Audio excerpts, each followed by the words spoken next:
بینەرانی خۆشەویستی تلویزیۆنی کۆمەڵە ئەو کاتتان باش. زۆر خوشحاڵم بۆ ئەوەی دێمەوە خزمەتتان لە بەرنامەیەکی تری دیالۆگدا. ئازیزان، شانۆگەری کۆماری ئیسلامی خەریکە دەست پێەکات. ئەمە بۆ پێڵێن شانۆگەری. ئایا خەڵک بەڕاستی هیچ ئەتوانن بڕیارێک بدەن بۆ ئەوە بزانن چێ بێ بەسەر کۆمار، یا ئەوە لەلایەنێکی کەوە هەڵەبژێردرێ؟ ئەم باسە و زۆر باسی تر ئەدەینە بەرباس و لێکۆڵینەوە لەگەڵ کاکێدەی بیگلەری،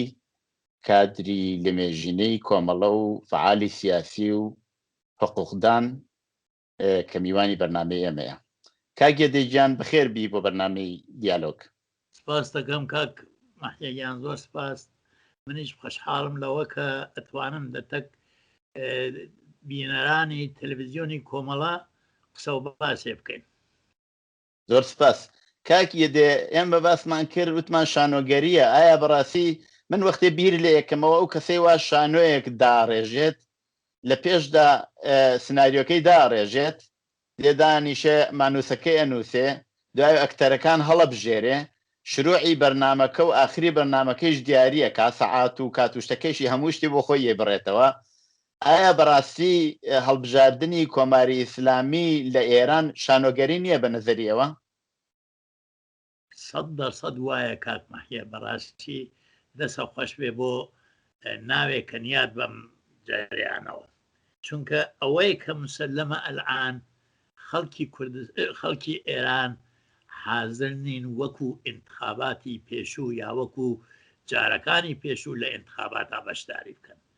ئەو هەموو خولف و وعدە، ئەو هەموو درۆ دەلەسەیە کە ڕژیم لەگەڵیان کردوویە و ئەوانە ئەلعان خەریکە حقەیەکی تازە تێرێتە بەرەوە. بە تایبەت دوو کەسی زاهرەن ئەوانە کاندید نین، وەلێ لەواچێ ئەوانە بێنە بازار انتخابات بۆ بازارەکەیان گەرمکەن. یەکێکی ئەحمەدی نژادە کە بەهۆی ئەوە کە لە دەورانی ڕیاسەت جمهوری ئەو یارمەتی گەلماڕیە ئەدریا بە ناو یارانەوە ئەوانە تا حدودێ خەڵکی فەقیر و هەژار و نائاگا پیان وایە ئەوە کاری ئەو بووگەیە ئەو بوو ئەسە باعیس ئەو پارە و پولیانە پێ بدەن، بەو بۆنە و مقدارێ تەوەهمیانەس بە ئەحمەدی نژاد. ئەخیرەنیش شایعە کە گوایە تەک مشتەبا خامنەیی کوڕەکەی عەلی خامنەیە ملاقاتێکی بووگە، ئەو ملاقاتە زاهرەن مەخفی بووگە، بەڵام لە دوای ئەوە جەریاناتێک پێش هاتکە کە بە قەوڵ یەکێ لە مفەسرینە سیاسی باسی کردووە وتوویە کە ئەمە حقەیەکە بۆ ئەوەی کە لە ئەحمەدی نژاد ئیسفادە بکەن بۆ بازارگەرمی انتخابات. ممکنە خۆیکی هەڵببژێرن یا نەبژێرن، بەڵام ئەوەی کە مسلمە ئەو بخەنە بەرەوە. بەو بۆنەوە بۆ کە ڕەئیەکانی زیابێ ئەحمەدی نژاد ئەلعان خەریکە مدعی ئەوەسە کە بێژێ ڕژیمی جمهوری ئیسلامی خەریکی لە بەیانچوونە، خەڵکی داپروشکانە، فارسیەکەی ئەوێتە ئەوەی کە داڕمانە خەریکە دارمێت دار ئەوەی گرگەسە دەسەوە وەلە عین حاڵی زاهرەن ئەلعان نەیوت کە من لە انتخاباتە شرکەت دەکەم، بەڵام لەگەڵ خەڵک بەدەستە جەمعی بە فەردی بە ئەملا و ئەولا قسەی کردووە و قسەی ئەکا و خەریک فعالیەتە. کاکێدێ، مەوزوعێک لێرە ئەلبەتە زۆر جار باسی لێکرێ لەسەر ئەوەی چێ ئەبێ بە سەرۆک کۆماریان نابێ. پێم وانە ئەوە مەوزوعێک بێ کە بەڕاستی خەڵک هیچ دەخاڵەتێکی ڕاستەوخۆیان تیا بێ، بەڵام لەوێ ئێمە گەرچاو ئەمە بێ بە 11هەمین هەڵبژاردننی سەرۆک کۆماری لە ئێران کە تقریبان لە مانگی خوردادی ئەو ساڵا کە بێتە تقریبان نزیکی مانگی یونی وشتی وە بە میلادی هەڵبژاردنەکە دەست پێکات. بەڵام ئەگەر چاو لە هەموو هەڵبژاردنەکان بکەین ئێمە نەوەک سیستمێک کە بینین کە نامۆیە لە کەم شوێنی دنیا لە زۆربەی فقط ئەو وڵاتە دیکتاتۆریانە ئێمە ئەو نەوع سیستەما بینین. ئەمە بە چ شکلێکە کە بەیتی ڕەهبەری هەیە، دوای ئەوە شۆرە نیگهبان انتخابەکات، نازام ئەنوا قسامی سلسلە مەراتبی هەیە. ئەمە کامەڵە نیشانەی ئەوەسە کە هیچ انتخاباتێ لە ئێرانە نە ئازادە نە مطابق معمول پێشەچێ، چونکە ئەبێ حتمما ئەو کاندیدگەلە شورای نگهبان سەلاحیەتیان تەعیدکە، معیارەکانیان مشخص نییە. چەس مەسەڵەن یەکێکی ئەوەسە کە ئێجێ ئیلتزام بە دینە ئیسلام، ئیلتزام بە دینە ئیسلام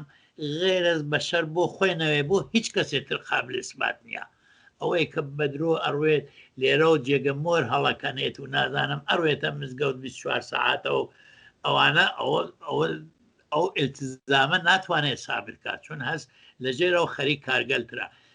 ئەمەیشە هەروایە ئەو معیارەکانیان ئەوەڵەن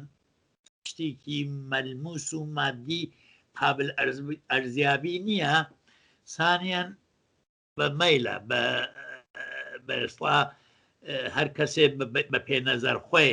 ممکنە تەعیدی بکە یا ڕەدی بکاتەوە. شورای نگهبان لەوە فرەس و ئیسپاداکە. حتا زمانێ مەسەڵەن فەرز فەرموو هاشمی ڕەفسەنجانی کە یەکێ لە ئەرکانەکانی ئەم ڕژیمە بووگە و یەکێ لە دامەرزێنەرانی بووگە و هەزاران کاری کردگە بۆ ئەم ڕژیمە، چه خرا و چه خاس، چه بە ئەسڵابێژین خڵەتاندن مەردەم فەریبت و دەها وەچە بە کارگەلێکی تر بۆ ئەم مەملەکەتە، ئەویان ڕەد سەلاحیەت کرد. خۆ لە گشتیان مسلمانترا، خۆ لە گشتیان ئاقلتر و لە تواو مەڵاکان خۆ دەورە ڕیاسە جمهوری بووگە، ڕئیسە شورای نگهبان مەجلس خۆبرەکان بووگە، ئەسەن دەستیارێ و مەحرەمە ئەسرارە خومینی بوو تاکە تێمردنی. هەر ئەوەی کە بەسەر ئایەتوڵا منتەزری هاوردیان نەقشەی ئەو بوو، ئەوەی کە بەسەر ئەحمەد خومینیات و نەقشەی ئەو بوو. ئەم کارگەلیە کردو هێشتا ڕەد سەلاحیەتیان کردەوە لە مقابل ئەحمەدینژادا لەو دەورایە هینیان کرد. بنابەرئین ئەوانیانە معلوم نییە کامڵەن ئەو ناوە کە تۆ داتنیابیان کامڵەن بە جێگە شانۆگەری و یەک چتر کە خەریکن ئیسپاداکەن ئەخیرەن تەبعەن خەوەرتەس و شاید ڕفەقای کوردستانیش کامڵەن خەوەریان بێ کە نەوارێکیان لە زەریف بڵاو کردگەسەوە، لەو نەوارە باسی تەزادەکانی بینی مەسەلەن مەخسوسەن دەستگای دیپلۆماسی کایبار لە وەزارەت خارجە و دەوڵەت لەگەڵ سپای پاسداران، یعنی ئەوەی کە بەناو مەیدان ئەو ناویەوە ئەو تەزادە نیشان ئات لە عین حاڵە ئەمەش فقط بۆ بازارگەرمیە، چونکە زەریف لەلایەکەوە انتقادەکە لە ئەو کارگەردانگەلە وەکو بەیتی ڕەهبەری و خامنەی لە عین حاڵە هیچ دشمنێکی تەکیانان نییە، ئەسەن انتقادەکەشی فرد جددی نییە، فقط هەوا بەسەریا ئەڕوێ باسی اختلافاتەکە، باسی ئەوواکە کە ئەو هیچ کارە بووگە و قاسم سلەیمانی هەمە کارە بووگە، حتا ئەگەر لە بیرە بێ بۆ هاتن بەشار ئەسەد بۆ تاران سلێمانی بەشار ئەسەدیاون نە ڕۆحانی خەبەری بوو نە زەریف ڕئیس جمهور و وەزیر خارجەکان خەبەری نەبوو. ئەو دوا ڕۆژەوە ئێستافایدا زەریف نەدام بە چ شکلێ ئێستافاکەیان پێ وەرگرتەوە. ئەمانە کامڵەن نیشانەی ئەو ئێمەسە کە تۆ پێژی شانۆگەری یا لەواقع انکسابات هیچ وەختێک حتا لە زەمان شای چادورستە ئەوانیش هینیانە کرد سایانە کرد نمایەن لەگەڵ خۆیان بڕێتە مەجلس یا وەلێ بە هەرحاڵ ئەوانیش بەم ئەندازە قەبازیان ناکرد یا بەم ئەندازە هینیان ناکرد. بەداخەوە هیچ وەختی لە انتخاباتە بەشداریم نەکردووە، بەڵام ئەوەی کە مسلەمە ئەم نوع هنگریە هەستیا ئەلبەتە بێ بڵێن خۆشببختانە بەشداریمان نەکردە چونکی ئێمە قاعدەتەن یەک مەوزۆ کە ئێوە ئیشارەتان پێکردوا دیارە کۆماری ئیسلامی زۆر هەوڵ ئەدا کە سەفی توولانی ڕێی دەهەندەگان ئەوانەوە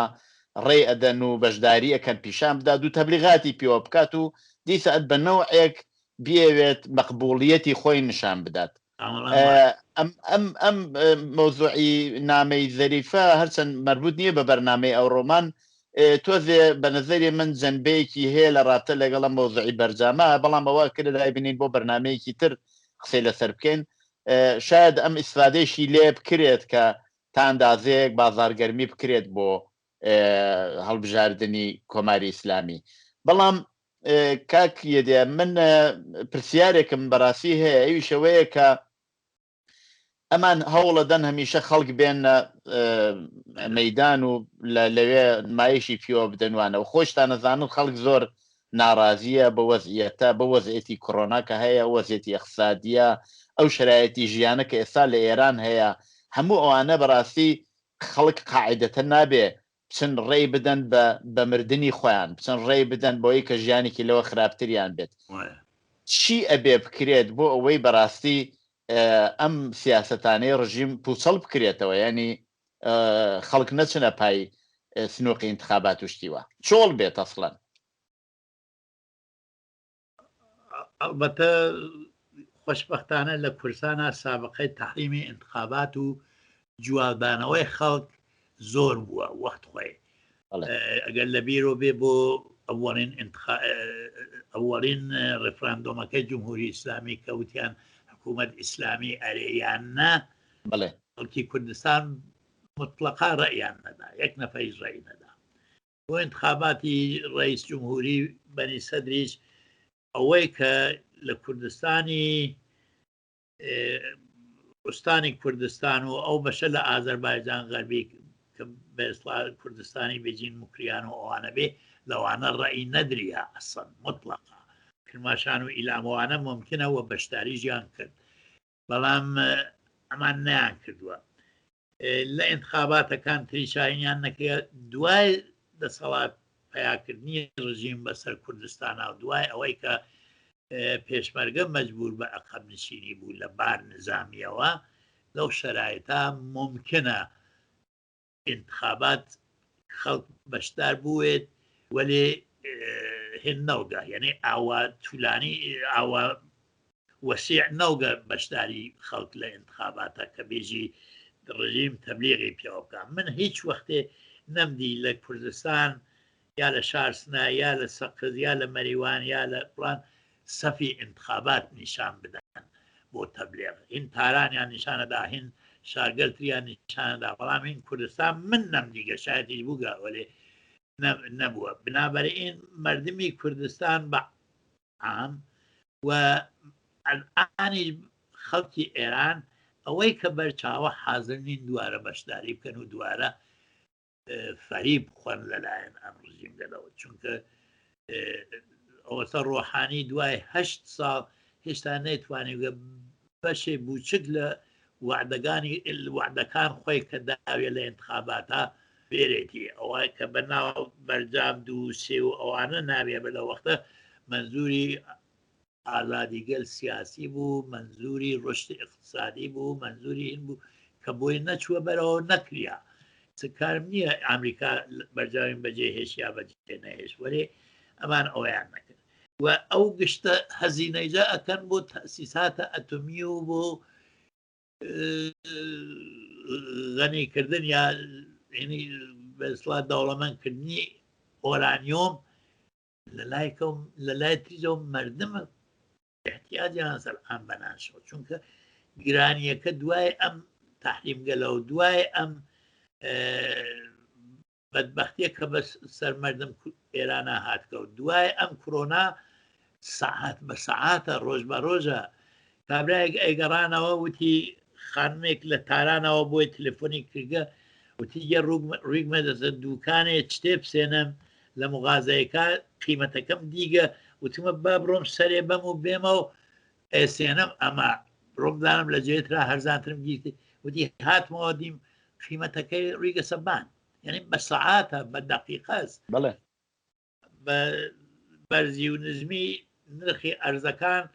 قیمەت کالای مردم کالای ئەساسی هێنەوێ من هێن ناکەم گەرەکم نیە دیفاکەم لە سەدام حوسێن بەڵام واقعاً لە توولی ئەو 8 ساڵەیە کە شەڕی ئێران و عێراق بوو لەوێ هیچ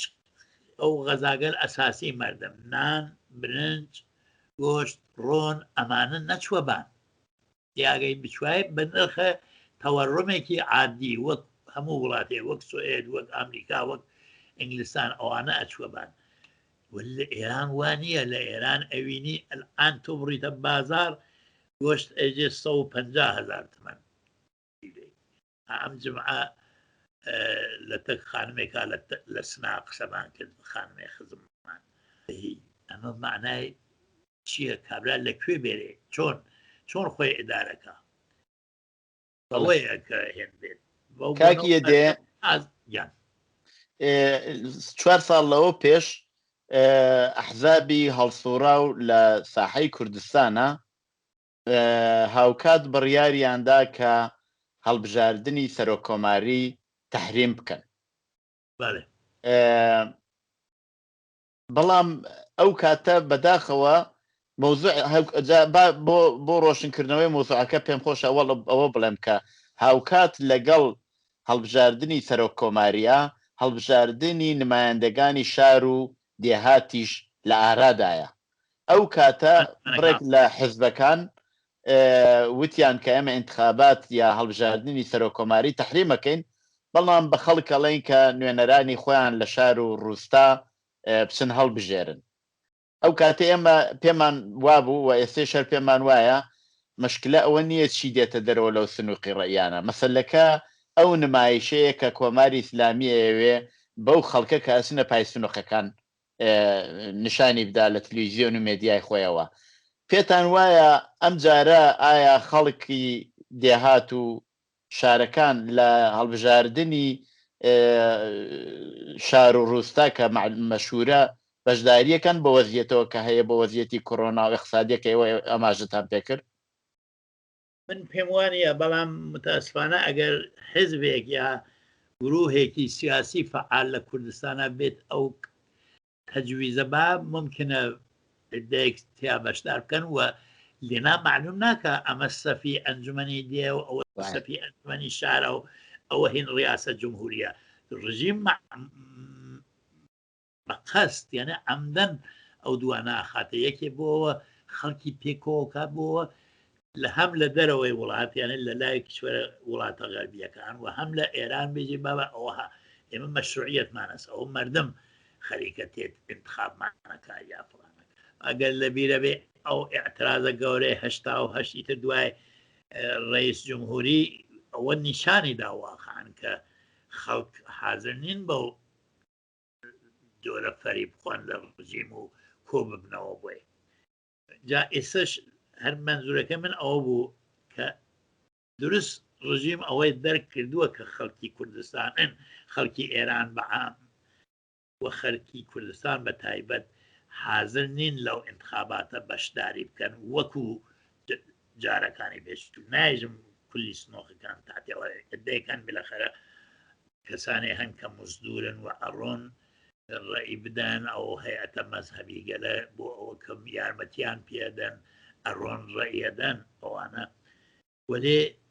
ئەوەی کە بەڕوان خەڵکی غێر وابەستە بە حکوومەت بێت حاضر نییە بڕێ ڕێبدا جا بۆیە ئەو دوودانە شانۆگەریە جدید یەکی ئەحمەدنژاد یەکی زەریف لە مەورە زەریفەوە تۆ فەرموود تەنها و مەسئلەی بەرجام نییە ئەوە کە ئەو ئیفشاگەری کردە ئەو کردیە ئەو گەرێکە بێژێ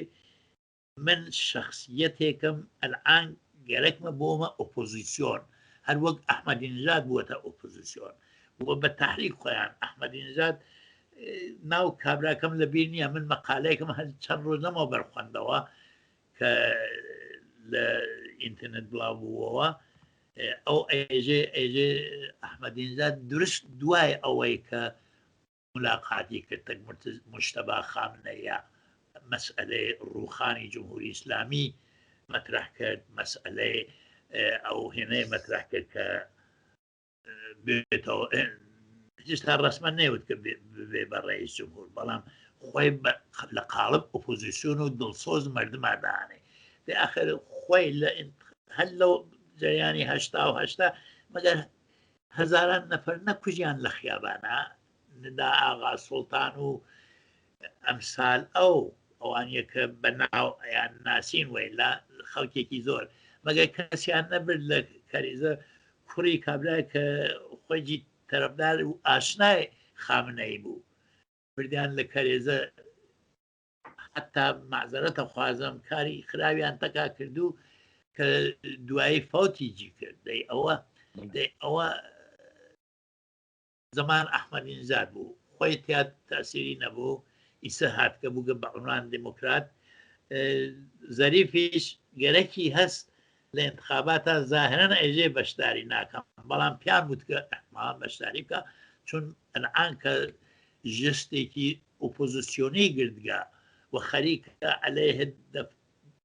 بەیت ڕەهبەری و ئەوانە هێنا لە بەستوا بێژین لە نەک بە ئاشکرا و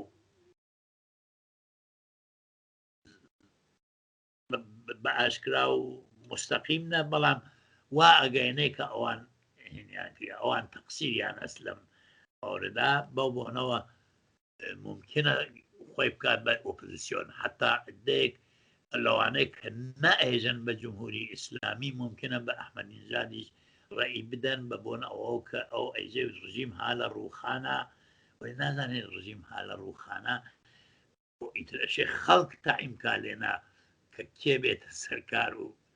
بکرگێ خاکیە دێ ئەوەی ئەوەی 100% کە ئەم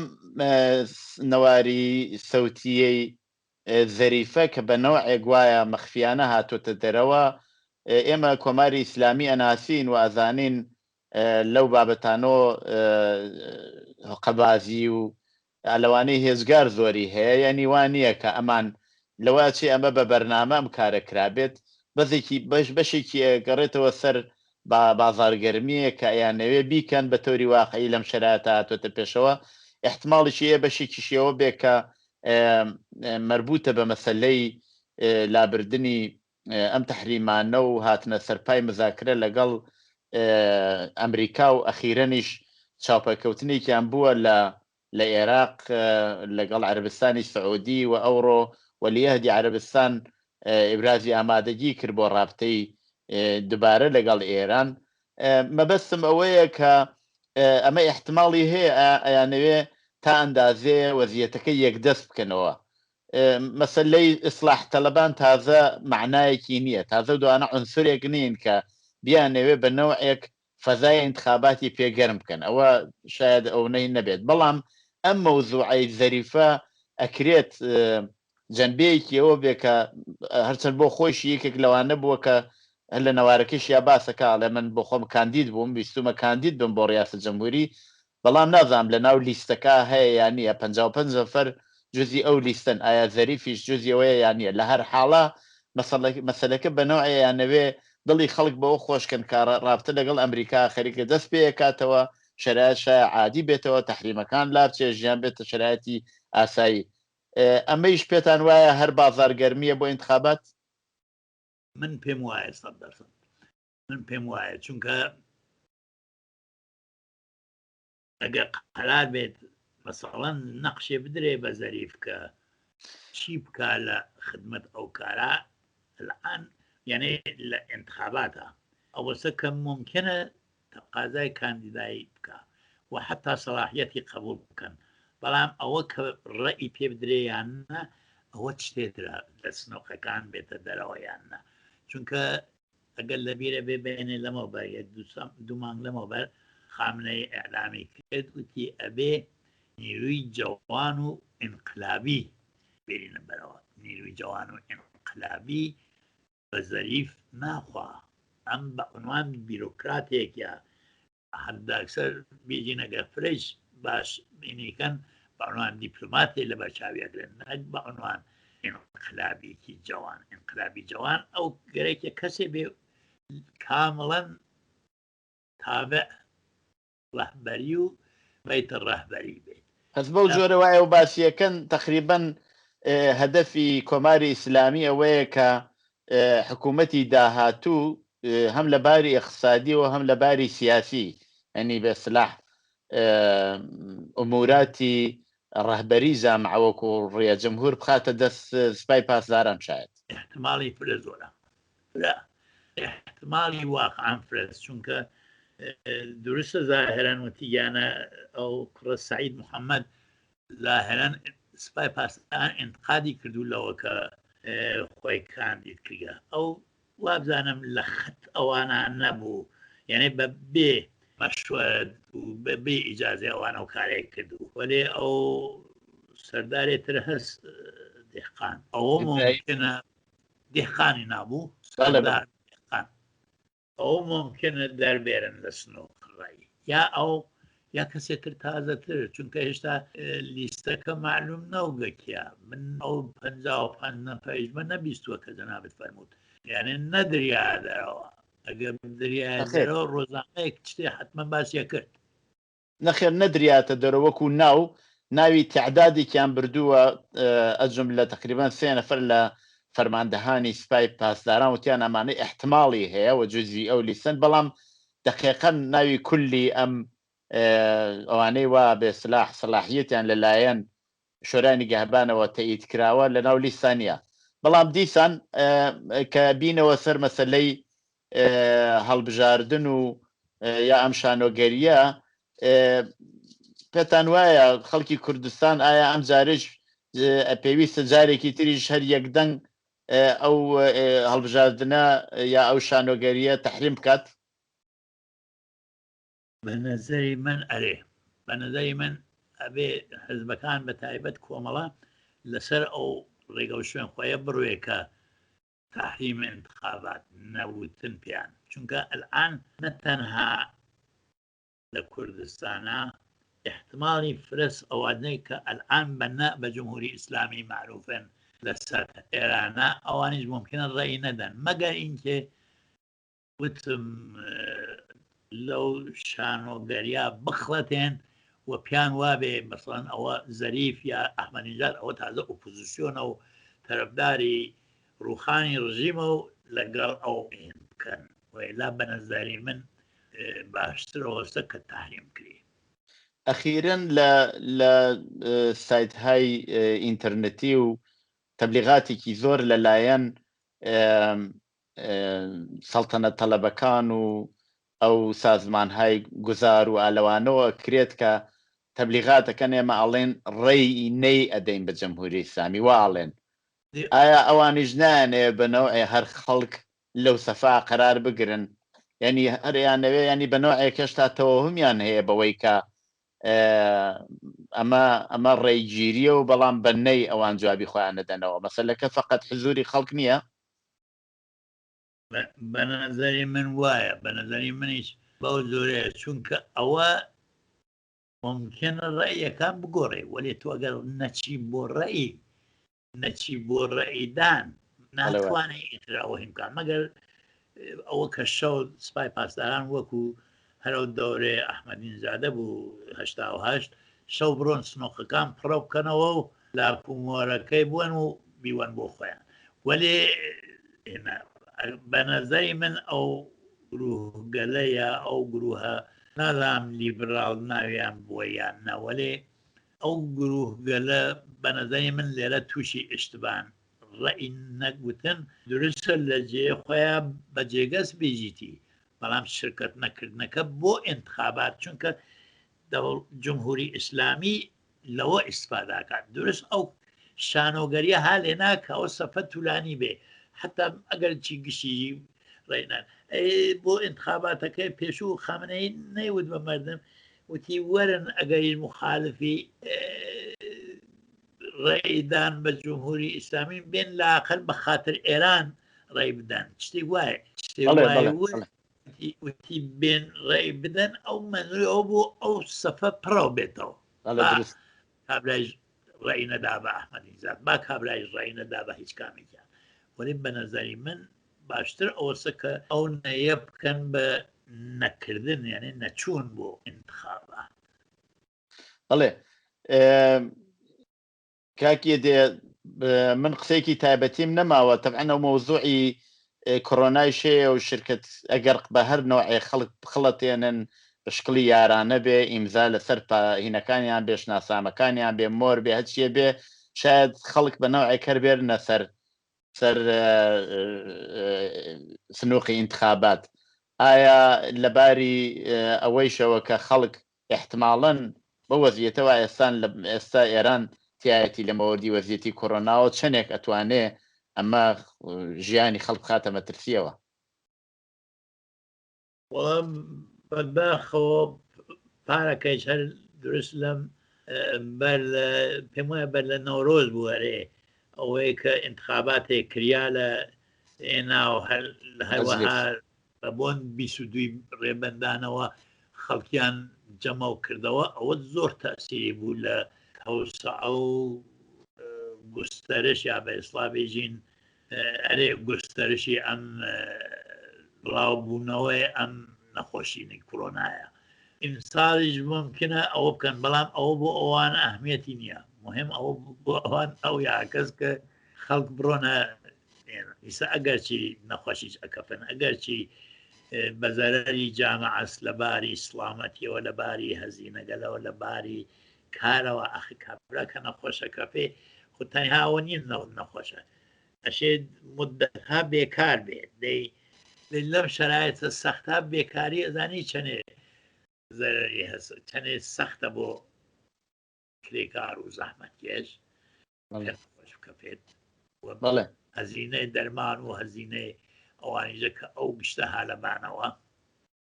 بڵێ کاکێ دەیان زۆر خوشحاڵ بووم بۆ بەشداریتان لەو بەرنامە بەڕاستی ڕاستەکەم منیش سپاسیەوەکەم خۆشحاڵم بە بەشداری لەم بەرنامە سڵامی گەرمم هەیە بۆ خەڵکی کوردستان بۆ بینەرانی ئەم تەلەڤیزیۆنە و بۆ هاوڕێیان و هاوکارانی ئێوە زۆر زۆر سپاس بینەرانی خۆشەویستی تلویزیۆنی کۆمەڵە بەو شێوەیە هاتینە کۆتایی بەرنامەی دیالۆگ هەتا دیالۆگێکی تر ماڵەوە